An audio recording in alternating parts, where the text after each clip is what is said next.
ahí está transmitiendo. Buenas tardes, jóvenes, alumnos de Duoc. Hoy vamos a empezar con esta clase de repaso para ayuda de su primera prueba. Y vamos a comenzar con el programa de ética, ¿ya? Vamos a ver la unidad 1 y vamos a ver el resumen de la unidad 1, ¿ya? La pregunta que guió todas nuestras clases fue la siguiente: ¿qué es y para qué es la ética? Y además, ¿cuáles son las razones de fondo que nos permiten determinar la mejor forma de actuar? ¿Ya? Entonces, la primera pregunta que resolvimos en las clases fue: ¿qué razones podría tener yo para hacer el bien? Para hacer las cosas bien, para actuar adecuadamente, ¿ya? Y ahí surgieron tres respuestas. La primera era evitar castigos, ¿ya? Evitar castigos. Una respuesta que no es tan sólida, porque si nos fijamos, en las personas que van a sostener que yo voy a hacer el bien solo para que nadie me diga nada, para que no obtenga nada malo a cambio, para que nadie me castigue, no tiene un argumento tan sólido. Puesto que si no me ven, si yo hago algo malo y no me ven, ¿ya? Y no me descubren en esa falta que tuve, nadie me va a castigar. Por lo tanto, no es razón suficiente para que yo haga el bien. En ese sentido, tener como razón actuar bien para que nadie me castigue no sería una razón válida ni de peso. Por lo tanto, aquí pasamos a otra que es un poquito más sólida: tener mi conciencia en paz. Claro, el tener la conciencia en paz es como más profundo, ¿cierto? Uno cuando va en la micro y no da el asiento, por ejemplo, se siente mal, se siente culposo. Aunque ya le han dado el asiento en la micro a otra persona, se siente culposo, ¿cierto? Sin embargo, tampoco es un argumento muy sólido, porque la conciencia hay que educarla para que yo en realidad funcione como conciencia. De hecho, hay una dificultad súper grave al sostener que yo voy a estar bien solo para que mi conciencia esté tranquila. Y que es que muchas veces nosotros hacemos muchas cosas malas y al final el tanto actuar mal hace que mi conciencia se quede calladita. Ejemplo: todos a lo mejor opinamos que ser leal con nuestra pareja es bueno, pero supongamos que somos infiel una vez, solo una vez. Al principio a lo mejor me siento culpable y digo, no lo voy a hacer más.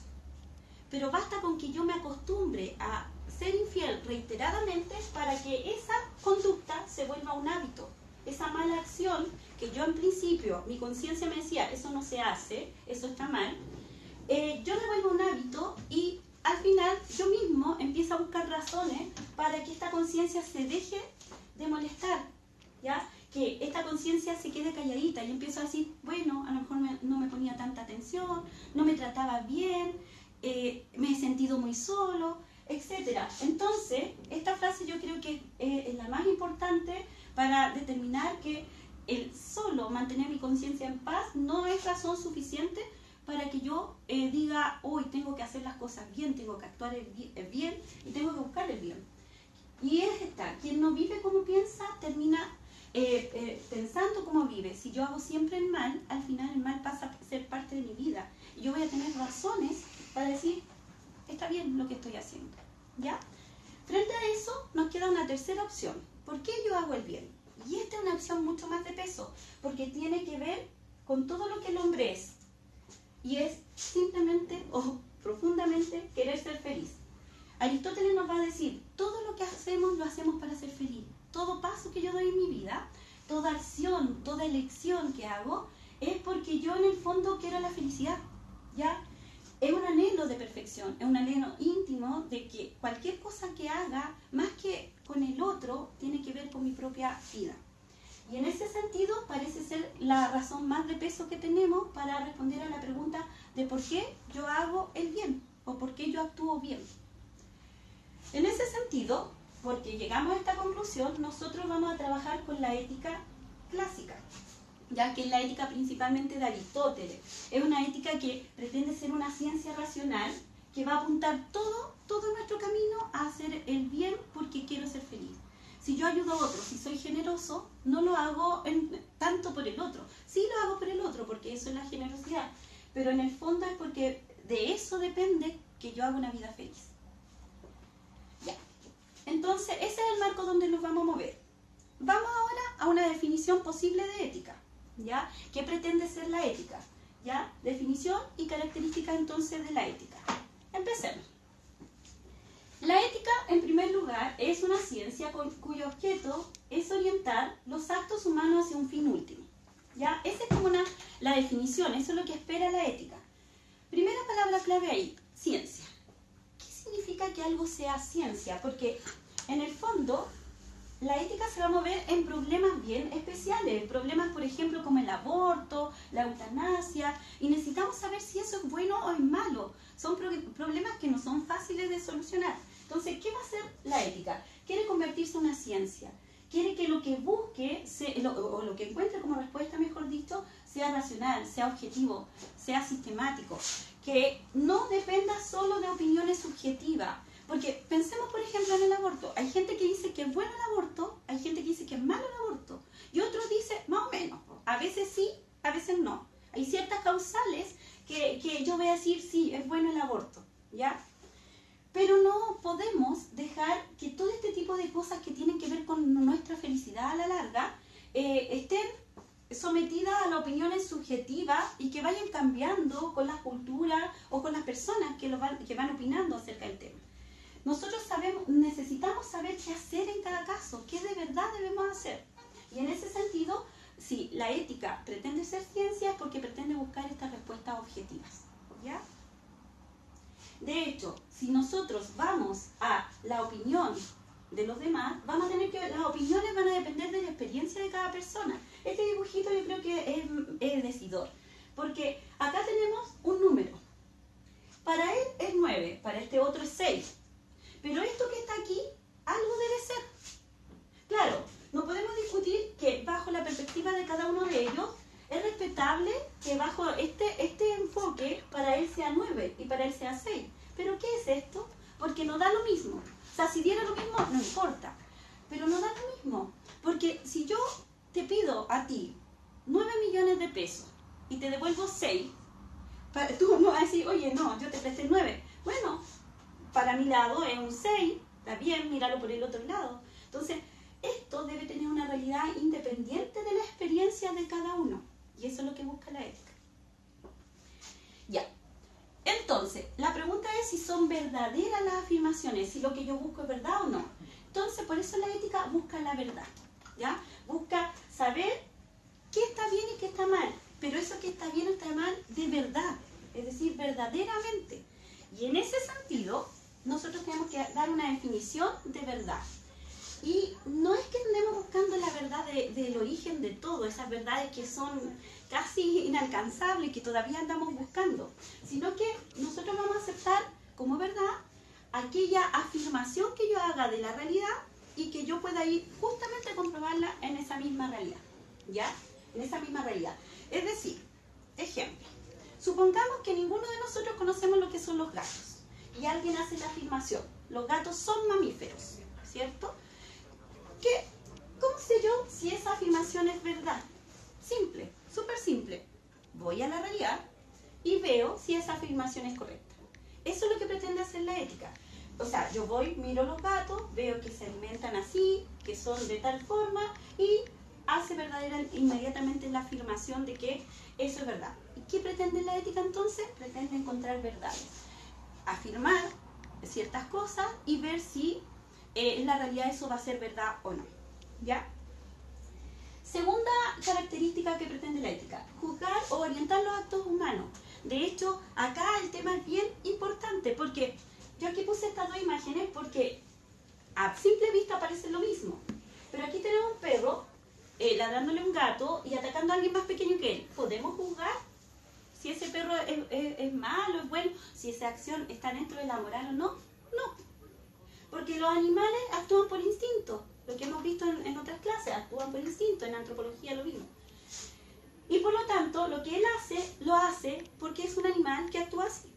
Sin embargo, en el otro caso, aunque se vea igual, el hombre es responsable de lo que hace, porque puede elegir el modo en que actúa. Y frente a eso, podremos encontrar miles de explicaciones por qué él está gritando o agrediendo a otra persona. Sin embargo, su acción es libre. Yo puedo elegir otra forma de actuar. Los animales no. vienen genéticamente determinados para actuar de una forma. Por lo tanto, la ética se va a ocupar exclusivamente de los actos humanos. ¿Ya? Sigamos. Entonces, esta es la parte que yo encuentro muy interesante y que creo que es importante saberla. Orienta la acción del hombre, la orienta. Acá, ¿cuál es el punto? Es cierto, a lo mejor usted después en esta prueba se va a sacar un 7 y va a saber todos los conceptos de ética y va, no sé, recitarme de memoria qué es la ética, de qué se preocupa y todo lo demás, pero va a haber un problema, que la ética, si bien es importante saber todo esto, sobre todo en la prueba, lo que hay que tener claro que la ética es un saber práctico, no le basta saber lo que es bueno y lo que es la verdad. No es un conocimiento meramente intelectual, no es meramente mental, sino que hay que llevarlo a la práctica. La frase que me gusta mucho es esta: uno no es bueno porque sabe lo que es bueno. Usted se puede sacar un 7 en la prueba, sino que es bueno porque hace el bien. Y en ese sentido, la ética es una ciencia práctica. ¿Qué me importa a mí? La acción humana. Que yo cuando actúe, cuando vaya en una micro del asiento, que yo diga la verdad, que yo sea justo. Entonces, en cada acción que yo tenga en la vida, tengo que hacerlo. Y saberlo intelectualmente no me asegura nada. De hecho, hay una prueba bien interesante que se hace para probar la empatía y que se le pide a unos estudiantes de psicología que preparen una exposición acerca de la parábola del buen samaritano. ¿Ya? Los que conocen esa parábola saben que se enfoca en la empatía, en cómo trato yo al otro, en la misericordia. Pero resulta que cuando ellos prepararon esta disertación, obviamente era una prueba, por lo tanto en el camino pusieron gente que necesitaba ayuda. Ninguno de los que prepararon la disertación acerca de cómo tratar al otro, de ser generoso, empático, se paró a ayudarlo, a pesar de que teóricamente traían reciente el conocimiento. Por lo tanto, aquí queda sumamente claro que la ética, más allá de apuntar a un saber teórico acerca de qué es bueno y qué es malo, lo que quiere hacer es que la acción del hombre, el actuar mismo del hombre, sea bueno. Y repito acá, uno no es bueno porque sabe lo que es bueno porque hace el bien. ¿Ya? Y por último, que ya un poco lo estábamos diciendo, la ética tiene un fin. Y el fin último es la felicidad, ya la felicidad del hombre. Y en ese sentido, la felicidad no pasa a ser una cuestión mental, no pasa a ser una cosa de concepto, sino que pasa a ser una actitud de vida, ¿ya? Porque yo quiero ser feliz, ¿ya? Y por eso, obviamente, vuelvo a decir que nos quedamos con la ética de Aristóteles, ¿ya? Porque la ética de Aristóteles es la que nos propone esta ética de la felicidad. Nos propone el hecho de que todo lo que hacemos, lo hacemos porque queremos ser felices. Esta ética que es clásica, y sabemos muy bien que es del siglo V a.C. Entonces uno se pregunta, ¿por qué algo tan antiguo ahora en ética, en estos tiempos? ¿Por qué no algo más moderno? Y es simple, también lo vimos en clase, porque es clásica, ¿ya? Y el término clásico es bien importante, porque todo lo que pasa a ser clásico es porque de alguna forma le he ganado el tiempo. Lo que dura el tiempo, nosotros lo sabemos, ustedes lo saben, hay músicas que son desestables, que a lo mejor son buenas, las bailamos, las disfrutamos en el momento, pero son del momento. Aquello que logra trascender, la música que logra trascender, los pensamientos que logran trascender son porque en el fondo dan respuesta a todas las generaciones, no tienen un tiempo, no caducan, ¿ya? Y por eso es como interesante saber que este tipo de saber, que fue del siglo V a.C., sigue siendo algo que sí puede orientar la acción del hombre. Entonces, el ejercicio de lo bueno, de lo malo, tiene que ver con mi felicidad, ¿ya? Hacer el bien tiene que ver con mi felicidad, ¿ya? Entonces, vamos ahora a una pregunta práctica. Ya, todo esto es bonito. Y aquí le puse dos preguntas, ¿ya? Una más elegante que la otra. Cuando yo me enfrento a la ética, quiero saber qué es lo bueno y qué es lo malo. Entonces yo quiero saber si existe algún criterio objetivo que me permita distinguir entre el bien y el mal. Más simple, ¿quién me dice a mí lo que es bueno y lo que es malo? ¿Quién lo dice? ¿Ya? Y frente a esto, tenemos dos posibilidades. El reclamo habitual. La sociedad lo dice, viene de afuera impuesto. Ya, es una de las posibles respuestas. De hecho, esa posible respuesta es la menos potente de todas. ¿Por qué? sociedad mira cómo actúa la gente y vamos a darnos cuenta que lo bueno y lo malo va a depender de la persona que lo mire. O como dice acá, todo depende del cristal con que lo mire. ¿El aborto es bueno o es malo? Bueno, hay gente que dice que es bueno. Hay otros que dicen que es malo. Otros dicen que más o menos. En estos aspectos es malo y en estos aspectos son buenos. ¿Ya? Sin embargo, si uno va y ve acá, ninguna de estas realidades o ninguna de estas opiniones son en sí verdaderas. Todo es relativo, todo es subjetivo. Entonces, cuando yo me pregunto, bueno, ¿el aborto es malo o es bueno? ¿La eutanasia es buena o es mala? Cuando yo decido darle muerte a un pariente que está sufriendo mucho, ¿eso que voy a hacer es bueno o es malo? Porque me sirve saberlo. Pero si yo me fijo en esta postura que viene de la idea de cada cual, de la opinión de cada cual, no me sirve mucho, porque todo es relativo, todo es subjetivo, nada es censurable y nada en sí es bueno. Porque si a ti te parece bueno, va a ser bueno. Si a mí me parece malo, es malo. Si a otro le parece más o menos, más o menos. Entonces, frente a eso, nos topamos con la teoría relativista, que en el fondo no nos ayuda mucho a llegar a la verdad absoluta, si es que la hay, ¿ya? Ahora, el relativismo es una de las teorías más usadas en la actualidad. Todos pueden opinar como quieran. O sea, de hecho, soy libre de opinar como quiera, ¿ya? Todas las opiniones son igualmente respetables, lo que es cierto, ¿ya? Sin embargo, el relativismo como teoría es compleja, porque si usted adopta el relativismo en sí tiene dos problemas graves. Uno es la contradicción de los términos. El relativismo dice que todo es relativo, pero si todo es relativo, el relativismo también es relativo. Es decir, todo es relativo. Si yo lo planteo así, estoy dando una afirmación, estoy estableciendo una verdad absoluta. Todo es relativo. Pero resulta que ya me dijeron que todo es relativo. Entonces el relativismo también es relativo. Entonces frente a eso se contradice. No puedo sostenerlo. Y la otra, que a mí me parece bastante importante, es la siguiente. Y que uno lo ve. Mientras más relativista es alguien, más quiere imponernos su idea. Ya, yo opino que todos pueden opinar como como quieran, porque son libres para pensar como quieran. Ya, de acuerdo. Pero uno mismo entonces no es criterio para conocer la verdad. ¿Por qué yo tengo que convencer al otro de mi postura si es solo una opinión, no es una verdad? Entonces, el otro opina distinto a mí. El otro opina que el aborto es bueno. Yo opino que es malo. El otro opina que es más o menos. ¿Cuál de los tres está en la razón? Los tres. Los tres son igualmente válidos. Frente a eso, ¿por qué yo tengo que convencer al otro de algo que yo pienso si lo pienso yo, bajo mi perspectiva, bajo mi pequeña experiencia de vida? No tengo cómo imponerlo. Entonces, frente a eso, tampoco es como para discutir con el otro y decirle, mira, esto que opino yo no es verdadero que lo tuyo, porque todo es relativo, ¿ya? Frente a eso, cuando uno está en una sociedad relativista, empieza a surgir el hecho de que cuando tengo tantas opiniones distintas y todas igualmente válidas, yo tengo que ponerme de acuerdo para vivir en sociedad, para vivir juntos.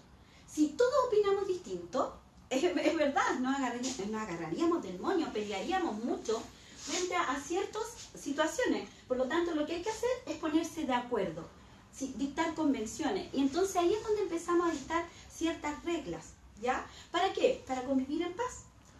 Y ahí viene una situación bien importante, el legalismo. Hay gente que cree que hacer el bien tiene que ver exclusivamente con las leyes dictadas, ¿ya? Con estas leyes que están escritas en las normas, las jurídicas. Pero es lo mismo bueno, justo y legal. ¿Algo es bueno solo porque lo dice la ley? Ya, en el fondo, nosotros tenemos que tener claro que existen dos tipos de leyes. Las leyes de los hombres, que son las que están dictadas en los códigos, las que escribimos, las que votamos, nos ponemos de acuerdo para convivir en sociedad y nos permite justamente vivir en sociedad. Pero esas leyes están dictadas por acuerdo. No son necesariamente verdaderas. Esperamos que se fijen en los conceptos más fundamentales del hombre, en la naturaleza del hombre, pero no necesariamente son verdaderas. Y por otro lado, están las leyes naturales, ¿ya? Las leyes naturales se caracterizan por expresar la esencia del hombre, no son cualquier ley, es una ley que viene de adentro. Y aquí está la otra respuesta frente a de dónde viene es lo bueno y lo malo? ¿Quién lo dicta? Ya, una es que lo dicte la sociedad, y por eso tenemos las leyes positivas. Pero otra es que nazca de mí mismo. Que hay ciertas cosas que son buenas porque son esenciales al hombre. El hombre en sí mismo, hay ciertos rasgos que él posee por naturaleza que hacen que ciertas cosas sean buenas y otras sean malas. ¿Ya? De hecho, por ejemplo, la libertad es un rasgo natural del hombre. No tengo que dictar una ley escrita para decir esto es propio de la naturaleza humana. Ser libre es propio de la naturaleza humana. ¿Ya? Frente a eso, no importa la cultura, no importa nada, porque yo estoy respondiendo a un principio esencial, a mi naturaleza. ¿Ya? Creo que con esta imagen queda más clara. Si nosotros pensamos en esta imagen, ya vemos niños acá muertos de hambre, aquí uno dice, esto no es humano. Aquí estamos yendo en contra de lo que es el ser humano. Esto no es bueno. Y esto no es bueno, no surge de una ley que me dijo, oye, que ciertos niños se mueran de hambre, va a ser ilegal, no va a ser malo. Surge de mi naturaleza, de mi esencia, del ser hombre, ¿ya?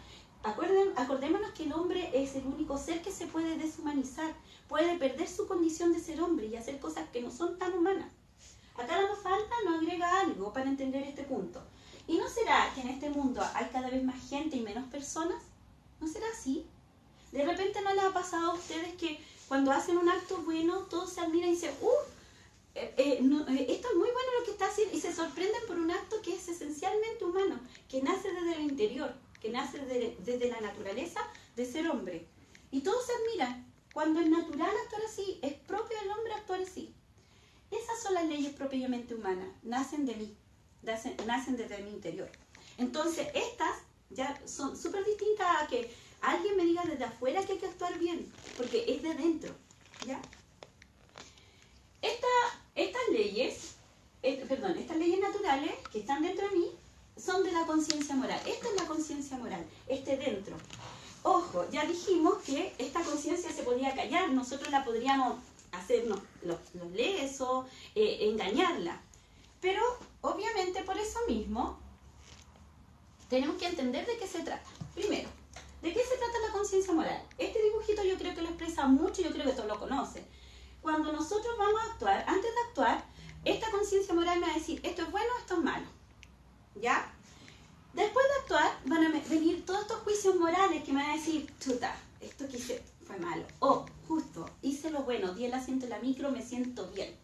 ¿Ya? O rechazo lo que hice, o me siento alegre porque hice lo correcto. ¿Ya? Eso es lo que va a hacer la conciencia moral. Pero hay un punto bien claro acá. No todas las conciencias están bien educadas, nosotros tenemos que educarlas. Y frente a eso, tenemos que formar, lo más importante, una conciencia recta, una conciencia que esté bien educada, bien formada. Para eso, un punto es importante. Cuando uno no sepa qué hacer en esas situaciones de la vida que se le presenta lo bueno y lo malo, y es complicado decidir, a lo mejor uno tiene que buscar la ayuda de alguien que sepa lo que es bueno o malo. Los que tienen buenos amigos lo saben. Aquellos que te dicen, no son aquellos que te dicen lo que quieres escuchar, sino que te dicen qué es lo que hay que hacer, aunque no te guste, ¿ya? Y por lo tanto, ignorar lo bueno y lo malo no es algo innato en el hombre. Uno tiene la posibilidad de saber lo que es bueno y lo que es malo. Por último, por la gente que te rodea. Ahora, hay dos tipos de conciencia importantes, ¿ya? Yo puedo tener una conciencia recta, pero también hay otras conciencias que son relajadas. Las personas que de tanto actúan mal, se le olvida cómo es el bien, tienen una conciencia relajada. Ya nada es malo. De hecho, también en la crianza de los niños los vemos, cuando no se les dice ningún no. Ya todo es bueno, nada es malo. Estas conciencias se vuelven relajadas, ya se desatienden. Y hay otras súper culposas, las conciencias escrupulosas, son estrechas, son demasiado rígidas. Si habláramos de Freud, el que conoce a Freud sería una conciencia muy ligada al super yo, a los no que la sociedad nos ha dicho. Todo es malo, todo es sucio, todo es cochino. Todo eso es una conciencia escrupulosa, que no es lo que andamos buscando, ¿ya? ¿Qué andamos buscando? Andamos buscando una conciencia recta, ¿ya? Una persona virtuosa es aquella que hace caso a su conciencia, a su interior, a su naturaleza como hombre. ¿Ya? Está buscando aquello que es verdad.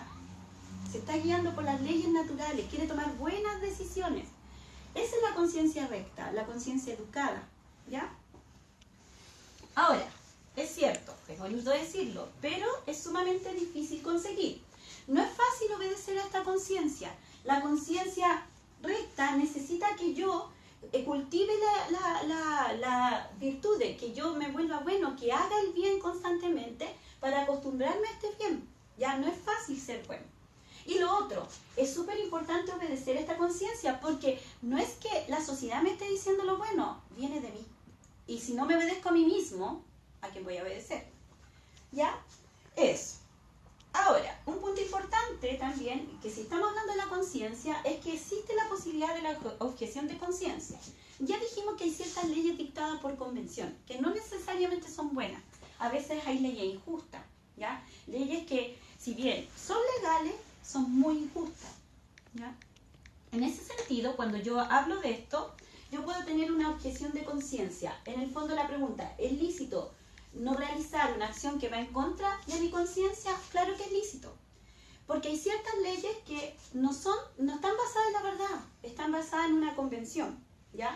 Esta frase, que seguramente sus profesores también han citado, es de los judíos cuando estaban siendo sometidos a juicio. Uno de los defensores de los judíos, uno de los abogados, dijo, estaban mandados por sus jefes. Entonces, ¿qué le respondió uno de los jueces? A veces llega el momento en el que un hombre ha de elegir entre su conciencia y los jefes. En el fondo hay momentos en que, si bien se arriesga mucho, hay que obedecer a la conciencia. ¿Ya? Eso. Ya. Este otro tema. ¿A quién obedezco? Porque, ojo, cuando yo tengo que tomar la decisión de hacer el bien o hacer el mal, se me presentan tres partes: el actuar, mi pensamiento y mi sentimiento.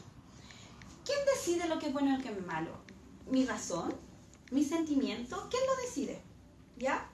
Y aquí van a surgir dos respuestas. Algunos me van a decir que el que tiene que decidir son los sentimientos, ¿ya? No es la razón la que indica lo que es bueno y lo que es malo, sino que el agrado que me producen las cosas o no, o las personas, ¿ya? Ya la acción en sí misma no va a tener un valor, ¿ya? Sino lo que me provoca, la emocionalidad que me provoca en el momento. Y aquí, obviamente, el que tiene la responsabilidad de esta teoría mayormente es Hume, ¿ya? Que nos va a decir que los juicios morales, cuando uno dice lo que es bueno y lo que es malo, va a depender del sentimiento de aprobación o rechazo que las acciones nos provocan. Así, pero esto es emocional, lo que yo siento, lo que me hace sentir algo. De ahí vamos a dar varios ejemplos. La razón no es motivo para la acción. Obvio, la razón me va a decir, esto es bueno, esto es malo. Estos medios hay que seguir. El sentimiento es el que me va a mover. Miren, ejemplo.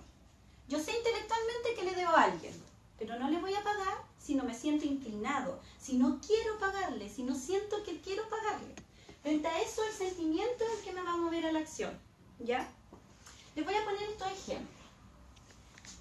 ¿Por qué a veces valoramos de un modo diferente? En el ejemplo de matar a otro, si yo quiero determinar si es bueno o si es malo, y me dejo guiar por los sentimientos, vamos a tener ejemplos donde la vida humana, el matar a otro, va a depender de la emoción que me provoque la situación a mí, o la emoción que me provoque los personajes implicados en el hecho.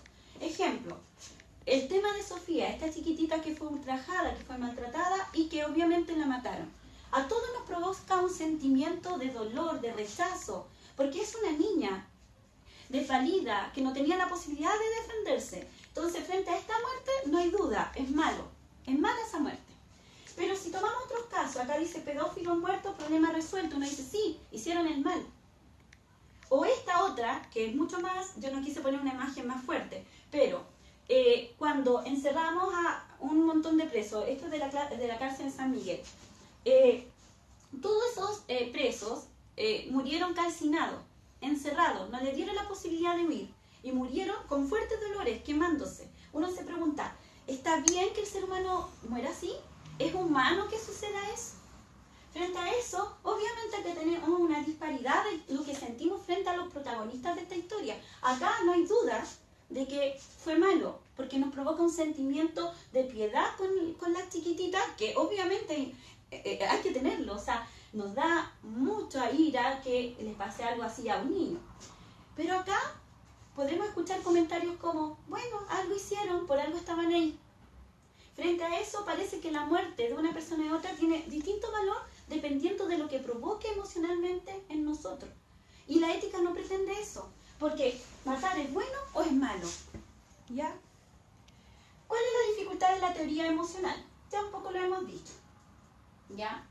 Los juicios de valor emanan de la individualidad, es decir, hay gente que va a opinar que sí y otras que no, que van a sentir agrado y otros que no. Entonces no sirve como un juicio objetivo ni científico para decir lo que es bueno y lo que es malo. No usa medios racionales para probar lo que estoy diciendo, es decir, lo único que puedo decir no es que a mí me simpatiza, porque a mí me agrada, porque yo siento esto. El problema es que el sentimiento puede cambiar.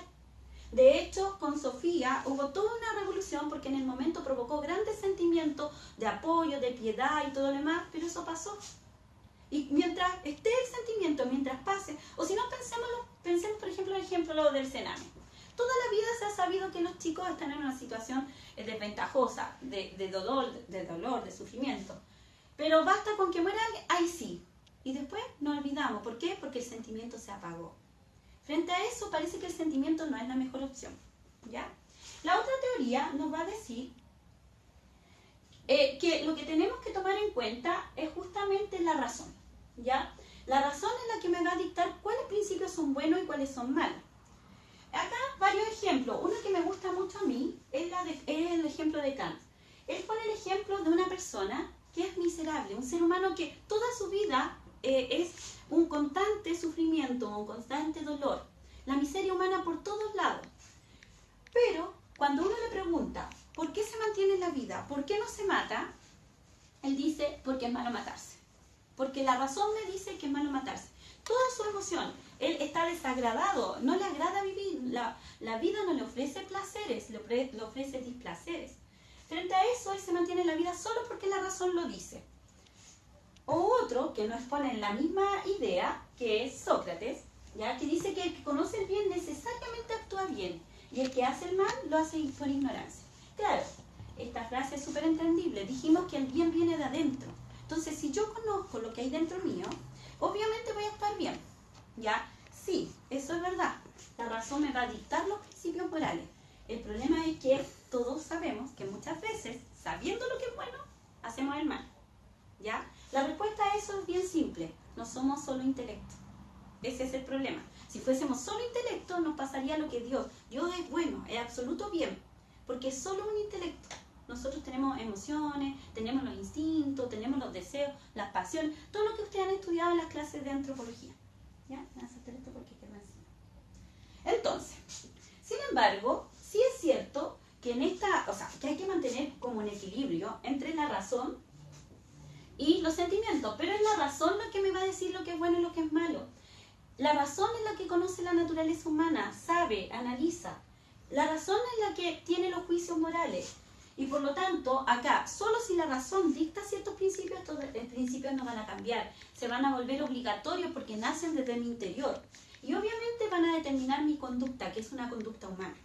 ¿Ya? Y la última pregunta que abordaron en la última clase es, ¿cómo podemos saber si lo que hacemos es bueno o es malo? Aquí les vamos a dar algunas recetas, ¿ya? Algunas recetas para medir nuestra acción moral. Y vamos a dar la siguiente receta. Para saber si un acto que yo hago es moralmente bueno, yo tengo que analizar el objeto, el fin y la circunstancia.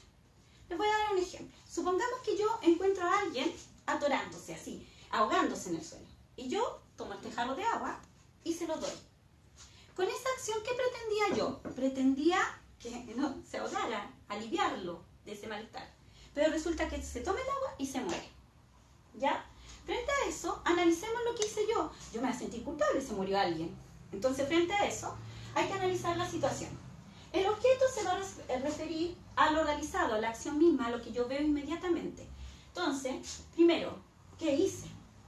El fin es la intención con la cual yo realicé esta acción. ¿Para qué hice esto? ¿Ya? Y las circunstancias van a ser los datos que rodean a toda la acción. Veamos si lo que yo hice estuvo bueno o estuvo malo, según esta receta. El objeto, ¿cuál era? Lo que hice. Yo tomé vi que se estaba ahogando, tomé este jarro de agua, se lo di. ¿Ya? ¿Eso fue malo o no? No, no fue malo. Le di un jarro de agua. El fin, la intención. ¿Cuál era mi intención? Que el tipo saliera de la situación complicada en la que estaba. Entonces, ¿eso fue malo? ¿No? ¿Mi intención fue mala? No. La circunstancia, se estaba ahogando, lo estaba pasando súper mal. ¿Fue malo o no? No. ¿Ya? Por lo tanto, ojo, para que la acción sea éticamente correcta, los tres componentes tienen que contribuir en el fondo a que sea bueno. Las tres cosas tienen que apuntar al bien del otro. Mi acción, bueno, también, en general, cuando yo tengo una acción adelante, el objeto y el fin, en general, es lo que es incorrecto. Es decir, la intención y el por qué lo hice, ¿ya? O lo que hice, perdón. Y por último, la circunstancia solo le agrega lo siguiente: si es meritorio lo que hice, por ejemplo, si yo ayudé a alguien, vamos a ver la circunstancia, si son meritorias o no, porque yo le ayudé en ciertas circunstancias que hace que esta acción que yo hice sea a lo mejor considerada mejor todavía.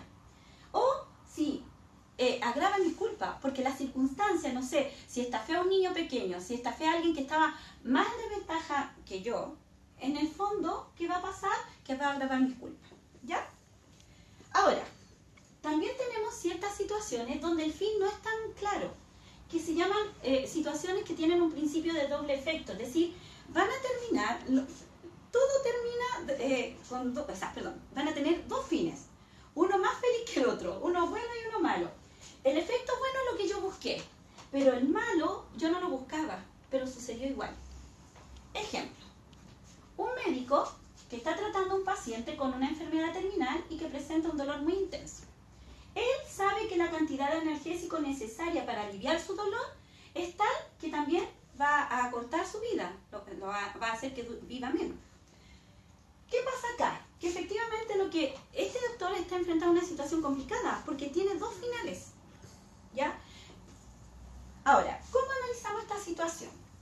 Primero, tenemos que mirar la acción en sí. En el fondo, ¿para qué lo está haciendo? Esa acción tiene que ser buena. ¿Dar un analgésico es malo? No, es bueno. Es bueno. El que el médico dé un analgésico no es ninguna acción mala. No es una acción para dañar al paciente. El fin o la intención, ¿para qué lo hizo? Lo hizo para aliviar el dolor. ¿Eso es bueno? Sí. Tenemos ya dos cosas buenas. Después, el efecto primero e inmediato es que se le pase el dolor. Eso bajo ningún sentido es malo. La causa proporcionalmente grave. En realidad los dos finales son complejos. El dolor es muy fuerte y puede morir. Frente a eso, la decisión es súper compleja. Por lo tanto, la causa es proporcionalmente grave. Yo voy a evitar ese dolor tan fuerte y voy a optar por la muerte. Pero supongamos que no, que el doctor decide no darle la pastilla. También tenemos que la acción es buena, porque no le va a dar la pastilla. El que no le dé una pastilla tampoco es una acción mala. La intención es que a lo mejor cumpla hasta el final con su propósito de vida, aunque sufra. El efecto inmediato, que sufra, que no muera, pero que pueda a lo mejor despedirse o cerrar su ciclo. Y la causa proporcionalmente grave, muerte o dolor. ¿Ya?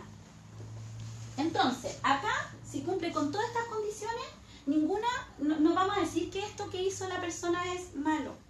¿Ya? Ahora, sí, estas dos son como una receta, yo lo dije, es una receta, pero ¿sirve en todos los casos? En realidad, puede ser que sí, puede ser que no, pero no es el fin de la ética.